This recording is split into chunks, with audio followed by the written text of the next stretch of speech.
बरसात का महीना था। आसमान पर बादल गिरे हुए थे, काले काले गहरे गहरे। सोनिया और मोनी बरामदे में बैठे खेल रहे थे। अम्मी बावर्ची खाने में पुड़ियां तल रही थी। आपी आलू चने की बाजी बना रही थी। सोनिया और मोनी खेलते खेलते थक गए तो सोचने लगे अब क्या करें। यकायक सोनिया की आंखें चमकने लगी। उसे एक नया ख्याल सूझा था। उसने मोनी से कहा, मोनी भैया, वो जो सामने शेख साहब का बाग है ना, उसमें खुम्बियां उगी हैं। कल मैंने देखी थी। मोनी ने पूछा, खुम्बी क्या होता है? होता नहीं, होती है, सोनिया बोली। तुमने कभी शाम की छतरी नहीं देखी? बरसात में उगती है। अरे वाह, मोनी ने कहा, शाम की छतरियां तो मैंने बहुत देखी है, लेकिन इन्हें क्या हुआ? हुआ तो कुछ नहीं, सोनिया बोली। चलो तोड़ कर लाएं, इनकी बाजी बड़े मजेदार होती है, पुड़ियों के साथ खाएंगे। मोनी झटपट उठ खड़ी हुई। सोनिया आसमान की तरफ देखकर बोली, कहीं मींह न पड़ने लगे, अपनी छतरी ले आओ। मोनी ने कहा, वाह, छतरियां तो बाग में ढेरों मिल जाएंगी, साथ लेके जाने की क्या जरूरत है? तुम भी नीरे बुद्धू के बुद्धू रहोगे, सोनिया बोली। अरे मेरे बोले भैया, वो तो बहुत नन्ही मुन्नी होती हैं, वो हमें बारिश से क्या बचाएंगी? तुम अपनी छतरी ले लो, मैं अपनी टोकरी ले लेती हूँ। मोनी कमरे से छतरी ले आया और सोनिया ने टोकरी उठा ली। दोनों बहन भाई बाग में पहुंचे और शाम की छतरियां उखेर उखेर कर टोकरी में डालने लगे। अचानक बिजली चमकी, फिर जोर से बादल गरजा और एकदम रिमझिम बर्फा बरसने लगी। मोनी ने टोकरी उठाई, सोनिया ने छतरी लगाई और भागे घर की तरफ सरपट। रास्ते में एक दरख्त था, उसकी शाखें झुकी हुई थी।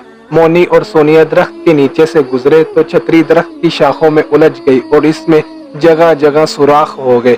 हाय अल्लाह, सोनिया ने कहा, सुराखों में से पानी आ रहा है, हम तो भीग जाएंगे। मुझे भूख लग रही है, मोनी बोला। अगर हम देर से पहुंचे, अम्मी और आपी सारी पुड़ियां खा जाएंगी, फिर भला हम क्या खाएंगे? सोनिया जलकर बोली, तुम्हें पुड़ियों की पड़ी है और मुझे कपड़ों की फिक्र है। यहाँ आस पास कोई ऐसी चीज भी तो नहीं जिसके नीचे खड़े हो जाएं। मोनी मुंह लटका कर बोला, ये शाम की छतरियां भी हमारे काम नहीं आ सकती, इनके नीचे तो एक जिंगर ही बैठ सकता है। ये कहकर उसने सर खुजाया, फिर चुटकी बजाकर बोला, आइडिया, मेरे दिमाग में एक तरकीब आई है। उसने सोनिया से छतरी ली और उस सुराखों में शाम की छतरियां लगा दी। अब जो सोनिया ने छतरी लगाई तो एक भी बूंद उनके कपड़ों पर नहीं पड़ी। शाम की छतरियों ने छतरी के सुराख बंद कर दिए थे।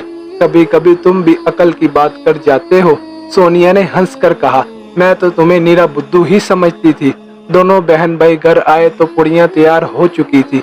अब्बू जान भी घर आ गए थे। अम्मी ने बच्चों को देखा तो बोली, अरे भाई, कहाँ चले गए थे तुम लोग? पुड़ियां ठंडी हो रही हैं। सोनिया बोली, हम खुम्बियां लेने गए थे, बस आप इन्हें चटपट पकाएं, पुड़ियों के साथ खाएंगे।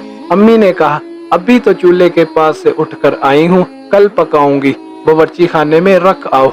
नहीं अम्मी, सोनिया बोली, अभी पकाएं, इतनी मुसीबत से तो तोड़ कर लाए हैं। अम्मी ने हंसकर कहा, ये तुम फूट फूट कर क्यों रो रहे हो? मोनी बोली, मुझे सर्दी लग रही है, बारिश में भीग गया हूँ। अब्बू ने मुस्कुराकर कहा, चलिए बच्चों की बात मान लीजिए, लेकिन भाई पहले तुम दोनों जाकर कपड़े बदल लो। अगर आपको ये वीडियो अच्छी लगी, इसको लाइक करें। अगर आप मेरे चैनल पर नए हैं तो इसको सब्सक्राइब करें और बेल आइकॉन के बटन पर प्रेस करें। इससे मेरी जो भी नई वीडियो आएगी उसका नोटिफिकेशन आपको मिल जाएगा। मिलते हैं नई वीडियो के साथ। अल्लाह हाफिज।